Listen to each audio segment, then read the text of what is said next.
Markus 7 mulai ayat 20. Ya, kita lihat ini. Katanya lagi, kata Tuhan Yesus, apa yang keluar dari seseorang, itulah yang menajiskannya. Sebab dari hati orang timbul segala pikiran jahat. Dari dalam hati orang, bukan dari luar. Timbul segala pikiran jahat. 1. Segala percabulan. 2. Segala pencurian. 3. Segala pembunuhan. 4. Segala perzinahan. 5 ayat 22 ya. Segala keserakan. 6. Segala kejahatan. 7. Segala kelicikan. 8. Segala hawa nafsu. 9. Segala iri hati. 10. Segala hujat. 11. Segala kesombongan. 12. Segala kebebalan. Nah, nanti saudara lihat dari bahasa masing-masing yang saudara bisa. Yang bahasa Belanda lihat bahasa Belanda, yang bahasa Inggris lihat bahasa Inggris, yang mengerti bahasa Batak Toba, Karo, silakan. Mandarin, saudara, dari dalam hati orang, bukan dari luar. Ayat 23, semua hal-hal jahat ini timbul dari dalam dan menajiskan orang. Contoh, maaf ya, ini bukan sebuah tuduhan, tidak, tapi ini fakta. Selama COVID-19 sedang merajalela, kenapa ada yang nggak kena, kenapa ada yang kena? Saudara tahu, bukan dari luar penyebab virus itu masuk ke dalam, bukan. Virusnya memang ada di luar. Virusnya sedang berterbangan di mana-mana. Orang yang bisa kena, terpapar ya, atau kena virus COVID-19 karena dirinya, imunnya tidak kuat. Ada sesuatu yang mengganggu dari dalam. Betul nggak saudara? Ini contoh yang ada. Maka itu sampai hari ini belum ditemukan obat untuk COVID-19. Vaksin itu bukan obat, bukan. Obatnya nggak ada memang. Karena obatnya dari dalam tubuh kita sendiri. Yang membuat imun kita kuat itu karena pola pikir. Maka itu para dunia kedokteran mengatakan, sebetulnya yang kena itu karena ketakutan. Karena dia stres. Dia panik. Nah, kepanikan dalam jiwa itu yang menyebabkan dia kena. Tapi kalau orangnya itu kuat, imunnya kuat, dia nggak akan terpapar, nggak akan tertular. Nah, itu yang dikatakan oleh Tuhan Yesus di Markus pasal 7 ini. Oh ya, lupa tadi ini. Ya. Jadi, ya, Markus 7 ayat 20 sampai 23. Ayo jadi pegangan kita mulai hari ini. Ya, ada 13 daftar. Nanti saudara bisa ulangi lagi. Markus 7 ayat 20 sampai 23. Ada 13 daftar dosa. Dan harus dibaca dengan kata segala. Segala ini, segala itu. Karena satu jenis dosa itu, istilah saya, adik-adiknya banyak, anak-anaknya banyak. Itu bisa merusak semua. Dan itu dari dalam, bukan dari luar. Nah, maka itu saya katakan lagi. Kalau masih ada di antara kita, misalnya jatuh dalam dosa kemarahan, jatuh dalam dosa percabulan, jatuh dalam hutang sampai terlilit hutang, dan macam-macam masalah lagi, jangan pernah berkata itu gara-gara si A, gara-gara si B, itu gara-gara dia. Enggak. Semua itu karena dari dalam kita sendiri, bukan dari luar. Dan itu yang dikatakan oleh Tuhan Yesus. Nah, contoh. Daud jatuh dalam dosa. Jelas memang tertulis dalam Alkitab. Karena sore itu Daud lagi santai di atas istananya, di tempat yang terbuka. Tahu-tahu dia melihat tanpa sengaja Batseba mandi. Nah, saudara, kalau kita sudah membaca Markus 7 tadi, kalau di dalam hati Daud tidak ada roh perzinahan, ya saya ulangi, kalau dalam hati Daud tidak ada roh perzinahan, maka maaf, saat itu ada sekian puluh perempuan yang mandi bersama-sama. Misalnya, kalau dalam hati Daud tidak ada salah satu dari 13 daftar dosa di Markus 7 tadi, percayalah Daud tidak akan jatuh dalam dosa. Dia cuma lihat sepintas saja. Maaf, orang yang di dalam pikirannya, mindsetnya, pola pikirnya, ada jenis-jenis kejahatan tadi. Ya, saya beri contoh. Wow, dari Taipei ikut juga ya jam 2:30 pagi di Taipei. Ya, contoh. Orang yang di dalam hatinya, dalam mindsetnya tidak ada ya roh pencurian, segala macam pencurian tadi misalnya. Suatu saat dia lagi jalan, tiba-tiba dia melihat ada sekian lembar uang. Ya nggak tahu masing-masing di negara suara beda-beda itu ya warna uangnya. Ya, nah coba cari denominasi yang terbesar warna apa? Kalau di Indonesia warna merah 100.000. Di Australia dan Amerika warnanya hijau $100 itu. Ya, di Euro apa yang paling besar? Oranye ya, coklat ya, nggak tahu itu.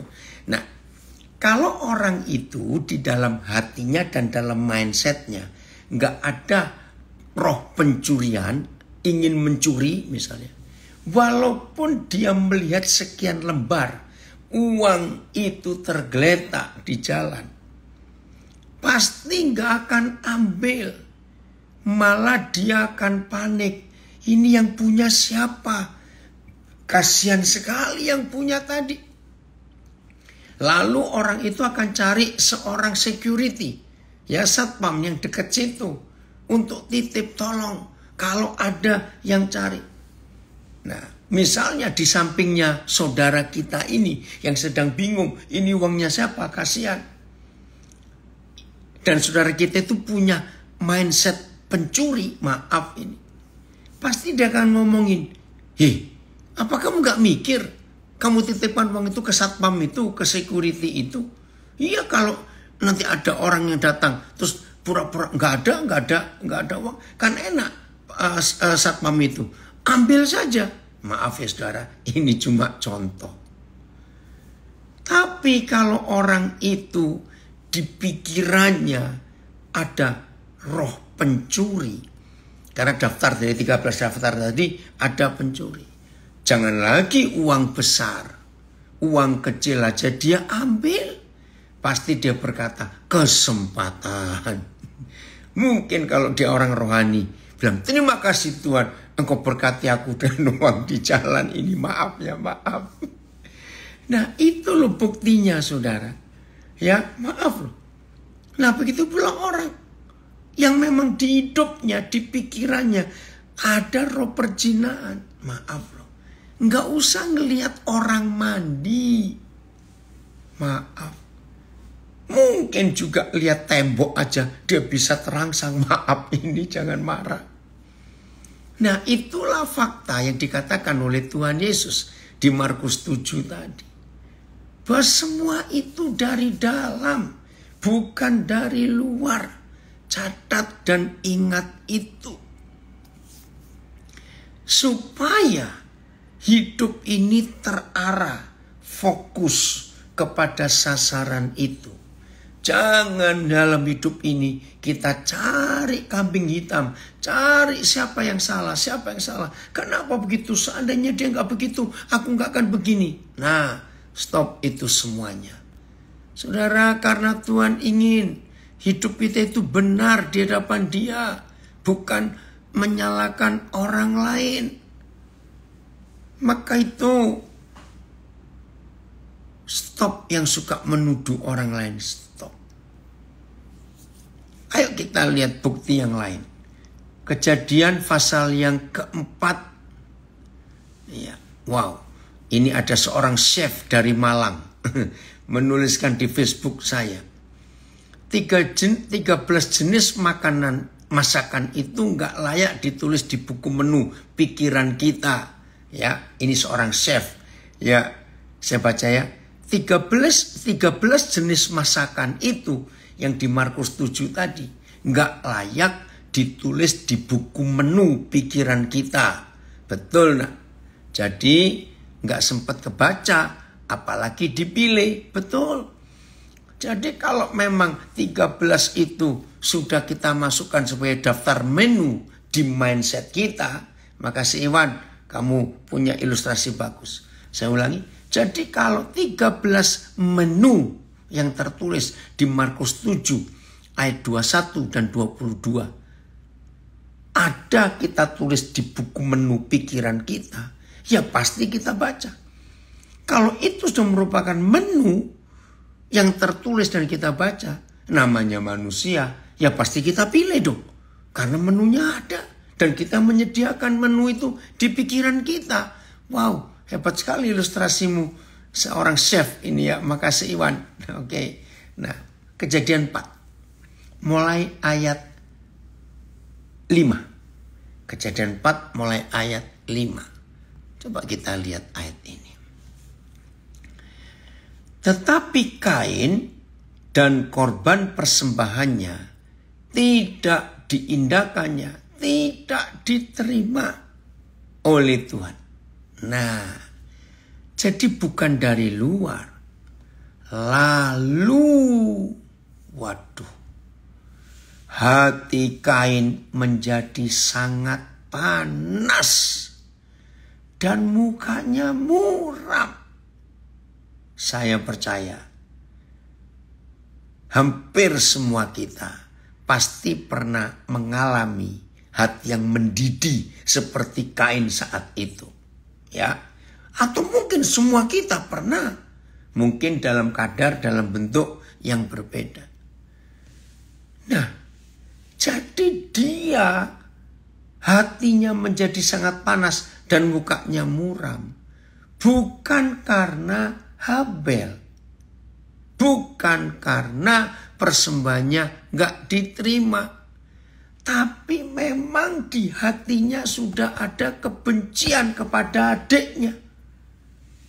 Dalam hatinya sudah memang begitu Kain itu. Nah, sampai di sini, kalau ada di antara kita yang sedang belajar ini, pernah berkata gini, aku kok susah ya dengar suara Tuhan ya. Aku ini rindu sekali Tuhan bisa bicara kepadaku. Kenapa susah? Aku sudah doa puasa loh. Aku sudah rajin memberi persembahan, maaf ini kalau ada. Aku rajin doa pagi. Kenapa Tuhan gak bicara kepada aku? Saudara lihat ayat 6. Tolong tampilkan lagi Filipus ayat 5 dan 6. Pertama kali saya belajar ini saya bilang, Papa engkau luar biasa. Lihat ayat 5. Lalu hati Kain menjadi sangat panas dan mukanya muram. Sudah dosa menguasai hidupnya. Lihat ayat 6, saudara. Papa, ajaib kasih-Mu, ajaib. Kami kagum, Papa, kami kagum. Seperti ini yang kami kenal Bapa di surga. Maka itu kalau ada di antara kami Bapa yang merasa kenapa aku sulit mendengar suara Tuhan. Kenapa Tuhan gak mau bicara kepadaku. Hari ini konsep kami berubah dalam nama Yesus. Setelah tahu kenal Bapa di surga sehebat ini kasih sayangnya. Ampuni kami kalau selama ini kami menuduh Tuhan. Tuhan seperti yang gak hiraukan kami. Tuhan gak mau dengar kami. Ampuni. Tapi saat ini kami bertobat. Kami kenal sekarang siapa Bapa di surga dalam nama Yesus. Saudara lihat. Saudara kalau saya ingat kejadian ini. Pertama kali saya membaca diajar Roh Kudus kejadian 4. Saya lupa berapa puluh tahun yang lalu. Lihat. Lalu hati Kain menjadi sangat panas dan mukanya muram. Ayat 6. Firman Yahweh kepada Kain. Ini yang membuat saya, bayangkan. Dengerin. Saya harap kalimat ini tidak saudara balik. Baliknya gini, ya udah aku kayak Kain aja supaya Tuhan bicara padaku. Bukan begitu maksud saya untuk menerangkan ayat ini. Ya, jangan salah sangka, jangan salah ngerti. Kain yang sedang seperti itu hatinya sangat panas, mukanya muram. Bapa di surga masih mau berbicara kepada Kain. Ini yang saya kagum. Maka itu tidak ada alasan di antara kita yang berkata, kenapa aku sulit dengar suara Tuhan? Kenapa Tuhan gak mau bicara kepada aku? Salah. Kepada Kain yang sedang panas hati saja, Papa masih mau hadir berbicara. Apalagi kepada kita. Kejadian pasal 3. Kita lihat ayat yang ke-8. Kejadian pasal 3. Ini loh Papa kita yang baik itu saudara. Terima kasih Bapak. Terima kasih. Kejadian pasal 3. Ayat 8. Ayat 7 dulu. Ayat 7. Maaf kecepatan saya. Ya, ayat 7. Apa yang terjadi dengan mereka berdua? Ayat 7. Maka terbukalah mata mereka berdua. Dan mereka tahu bahwa mereka telanjang. Lalu mereka menyemat daun pohon ara dan membuat cawat. Saudara, ini kejatuhan manusia yang pertama di dunia.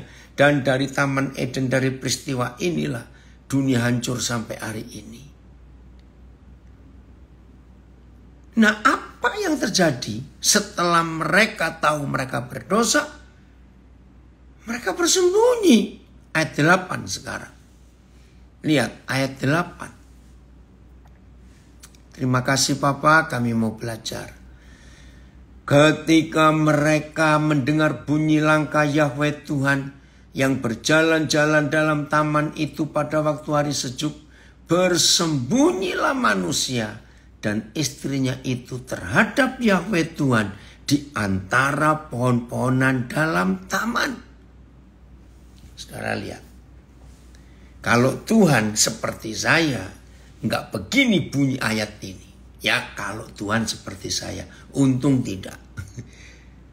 Begitu Tuhan tahu Adam dan Hawa melanggar dan jatuh dalam dosa, fatal saudara. Fatal. Enggak dosa kecil ini, dosa besar. Kalau Tuhan seperti saya enggak berjalan-jalan dalam taman itu. Saya akan cabuti semua pohon-pohon taman. Saya akan rusak Taman Eden itu. Gara-gara mereka dua. Saya enggak cuma berjalan-jalan di dalam taman itu. Saya akan gubrak-gubrak misalnya. Terima kasih. Papa kita luar biasa. Ya Leon, senang sekali Papa kamu hadir nak. Ya. Tuhan berjalan-jalan dalam taman itu. pada waktu hari sejuk. Coba bayangkan. Ini loh Papa kita itu. Maka itu jangan saudara punya konsep yang salah tentang dia. Ayat 9. Lihat, enggak ada kemarahan Papa sama sekali walaupun hatinya hancur, hatinya sedih. Lihat, masih halus sekali caranya. Tetapi Yahweh Tuhan memanggil manusia itu, enggak berteriak. Hei, anak di mana kamu? Kenapa kamu buat itu? Enggak. Tetapi Yahweh Tuhan memanggil manusia itu, enggak berteriak dan berfirman kepadanya, di manakah engkau? Bayangkan saudara, lembut, manis. Maka itu mungkin dari kisah ini, maka ada salah satu lagu him, lagu klasik dalam gereja. Yesus memanggil, manis lembut Yesus memanggil. Masih ingat ya lagu itu? Mungkin dari kejadian ini digubah sebuah lagu. Manis lembut Yesus memanggil. Hai marilah itu ya. Nah, maka itu mulai hari ini, ayo kita hidup betul-betul menjadi kekasih-kekasih Tuhan yang punya konsep yang benar dalam hidup kita. Ubah mindset kita. Segala sesuatu bukan salah orang lain, tapi karena salah kita sendiri. Maka itu bersihkan hidup ini. Nah, ilustrasi yang berikut. Kalau kita mau minum, ternyata kita nggak tahu. Kalau di dasar gelas itu ada kotoran yang sudah kering. Kita nggak tahu. Nah, begitu kita isi cairan sesuatu yang kita minum, baru kelihatan ada kotorannya. Nah, ini ilustrasi. Nggak usah panik, ya, nggak usah panik. Biarkan gelas yang kotor itu tetap di bawah air yang mengalir. Biarin. Nah, air itu akan mengeluarkan kotoran-kotoran yang dari bawah. Nah, begitu airnya terus mengalir, kotorannya keluar terus, maka jadi bersih. Nah, begitu pula kalau pikiran kita kotor, hati kita kotor. Istilah saya, jangan minum sabun. Jangan, bukan begitu. Ya, kalau hati kita kotor, terus gimana? Nah, ini Yohanes 15 ayat 3. Ada komen dari Lawang, dari Malang, dari chef tadi. Luar biasa. Papa bicara ke kita tanpa terpengaruh keadaan atau masalah apapun dari kita. Betul. Ya, Yohanes 15 ayat 3. Kitalah yang seringkali terpengaruh oleh keadaan atau situasi di sekitar kita. Betul. Kalau Papa tidak terpengaruh sama sekali. Nah, kalau ada di antara kita yang sedang belajar sekarang ini merasa hidupku terlalu kotor, terlalu banyak kotoran dalam pikiranku, maka itu pola pikirku, mindsetku ini salah. Ya, yang baru gabung supaya tahu. Jadi tadi pertama kita belajar, saya dapat gambar dari salah seorang anak saya, katanya dari Instagram. Ada 2 ya pipa besi yang dibelah 2 jadi terbuka 2-2. Pipa besi. Lalu yang satu ada gambar pipanya berkarat. Nah, di situ ada tulisan. Besi itu tidak pernah bisa dirusak oleh apapun yang dari luar. Tetapi korosi karat yang keluar dari dia, dari besi itu yang merusaknya. Nah, begitu pula manusia. Yang merusak hidup manusia itu bukan yang dari luar. Kejadian ini, kejadian tidak. Tapi mindsetnya sendiri yang merusak. Karena mindsetnya salah. Nah kalau sudah begitu, bagaimana cara membersihkannya? Yohanes 15 ayat 3. Kamu memang sudah bersih. Karena firman yang kukatakan kepadamu. Luar biasa.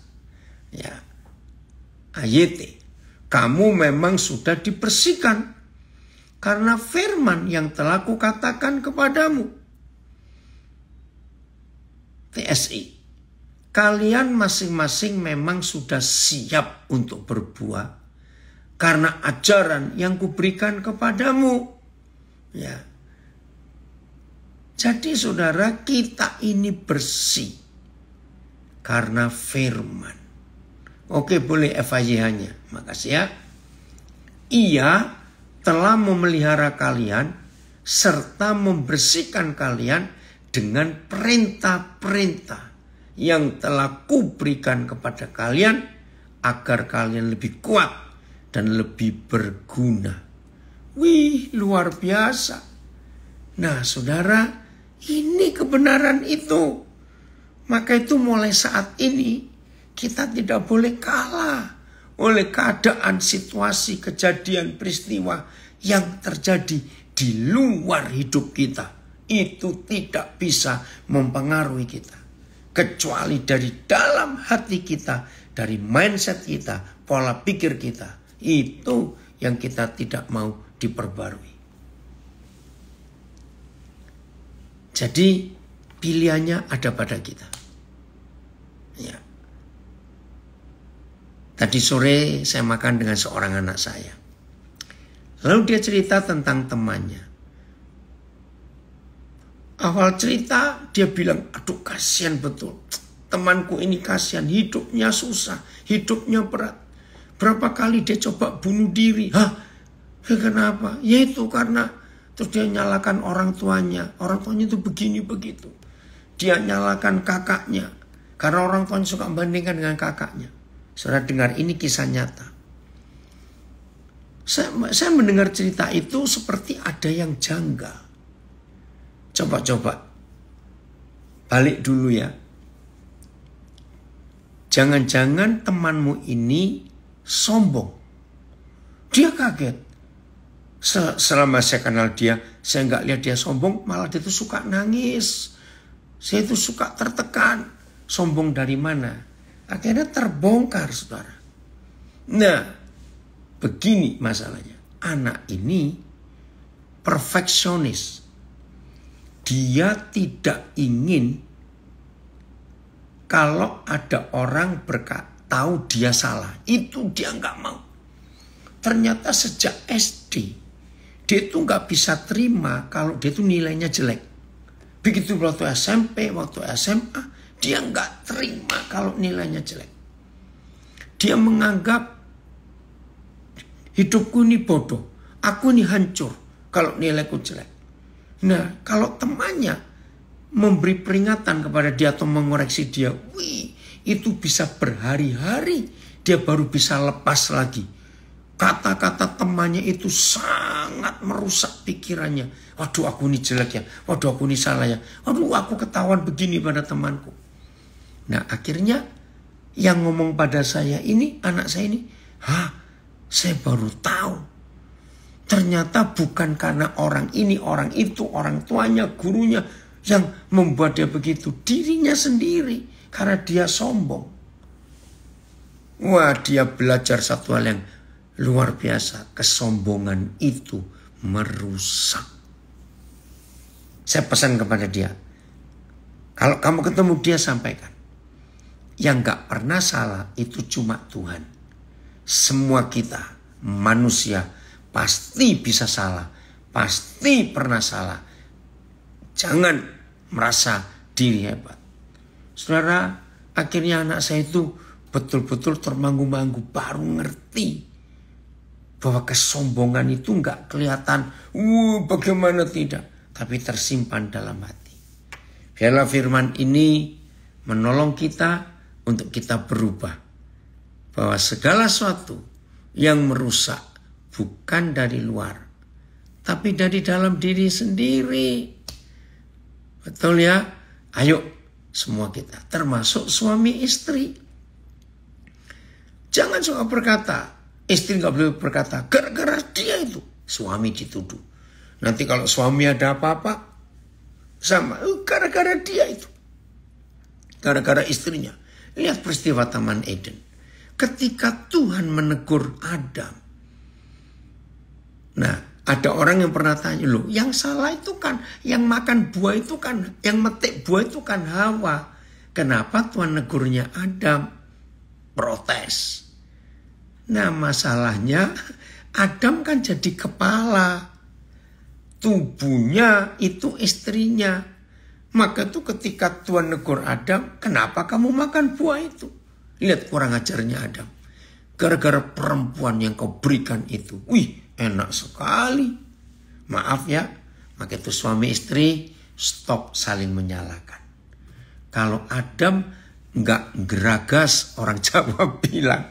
Kalau Adam tidak rakus, maka ketika disodori buah oleh istrinya, dia nggak akan makan. Dia ambil buah itu. Nah ini kalau suami benar. Dia ambil buah itu langsung dia lempar jauh-jauh. Terus mau apa? Si Hawa kalau buahnya dilempar. Ya toh, jadi semuanya dari kita. Bukan dari luar, bukan dari orang lain. Ayo kita bersihkan hati kita dengan firman Tuhan. Yohanes 15 ayat 3 tadi, isi terus dengan firman, isi terus dengan firman. Kalau kita isi terus dengan firman, wah, hidup ini lega, bahagia, tenang, jernih, pikiran jernih, hati ini bersih. Enak sekali kalau begitu. Oke ya, saudara, belum selesai loh ini. Ada kesaksian yang luar biasa, kita harus dengar. Sampai hari ini saya belum pernah ketemu saudara saya ini, maaf ya. Karena dia ada di dalam penjara. Saudara kan kaget dengar kesaksian. Hah? Orang dalam penjara? Iya. Nah, dia persis mengalami seperti Yusuf di Perjanjian Lama. Ya. Dia masuk ke penjara karena fitnah.